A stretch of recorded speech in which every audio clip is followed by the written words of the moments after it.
I've recently made a few videos about incubating eggs for hatching chicks, how to choose the best incubator, how to get a top hatch from a simple incubator, how to choose fertile eggs for hatching, and how to store those fertile eggs before you incubate them. While working on those videos, I happened across a mention of an absolutely amazing incubation system. It can hatch thousands of eggs at a time. It uses no electricity, it's heated by fire. It's been in use for 2,000 years and it's still used pretty much unchanged today, and it's in Egypt. So I thought, just for a bit of fun, I'd tell you about the oldest incubators in the world, the amazing Egyptian fire-powered incubators. Incubators like we use today are a relatively recent invention. The first coal-fired incubator was invented in 1897 by a Canadian farmer called Lyman Bice, who had immigrated to Petaluma in California. Bice's invention was so successful that Petaluma became known as the egg basket of the world. But it seems likely that Bice was inspired by old travellers' tales of artificial chicken hatcheries in Egypt. Chickens are not native to Egypt. They were probably imported from Asia via Mesopotamia. But by a couple of hundred years BC, chicken meat had become so popular in Egypt that they wanted a regular supply of chickens. Of course, a broody hen is only going to hatch a few chicks at a time, and she will only do it in spring or summer.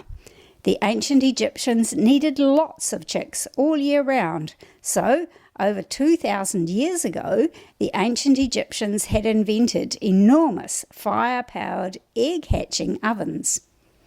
The English-speaking world didn't hear about this amazing invention until the 14th century, when an Irish Franciscan monk went on a pilgrimage to the Holy Land. As is the way with clergy, especially from that long ago, he's known by a couple of different names, including Friar Fitzsimmons or Simon Simeonis.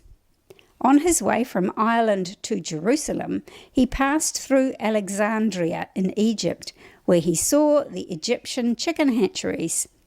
He was so impressed that he wrote home about it, which was no mean feat in those days before email or even an international postal service. Actually, even envelopes hadn't been invented yet, but that's a whole other story for another channel. So what the good friar wrote in ancient English or his clerical Latin can be roughly translated as, "There's a long, narrow house in which chickens are generated by fire from hen eggs in such numbers that they are too many to count." For the next few decades, other travellers to Egypt reported back about the enormous artificial egg hatcheries there. And in 1750, a French scientist called René Antoine Ferchaud de Réaumur was allowed inside one to see how it worked. Back in France, Monsieur Réaumur tried to build a smaller incubator based on the Egyptian system. What Monsieur Réaumur had seen in Egypt was mud brick structures that are so large they are probably better described as factories than as ovens. He described a central corridor, and off each side of it were up to 5 two-tiered chambers. The eggs were placed in the lower chamber, and the upper chamber warmed them by a smouldering fire of burning camel dung. A few rooms were used as accommodation for hatchery workers, who monitored the fire and turned the eggs by hand. Apparently, the workers checked the temperature of the eggs by holding an egg against their eyelid. These days, we have a wide choice of incubators for hatching chicken eggs, but perhaps the most surprising thing of all is that the Egyptian fire incubators still exist and are still in use today. In 2006, a team of poultry experts from the United Nations Food and Agriculture Organization were investigating hatcheries as part of an international project to monitor and control the highly pathogenic avian flu caused by the H5N1 bird flu virus. They found that over 500,000 chicks were being produced each week from 84 traditional mud brick or brick and concrete hatcheries.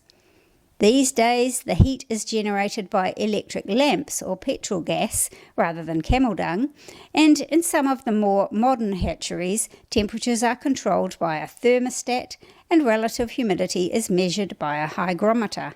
The traditional skills of the hatchery workers have been passed down within families for generations, over more than 2,000 years. But changes are coming to the poultry industry in Egypt as around the world. Who knows how much longer it will be before these traditional hatching ovens are superseded by the electronic automation of the 21st century.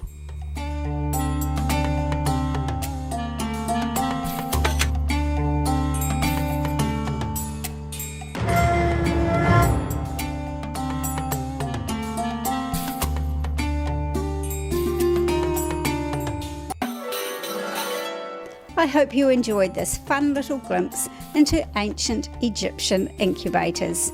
Thanks for watching. I hope to see you next time. Bye for now.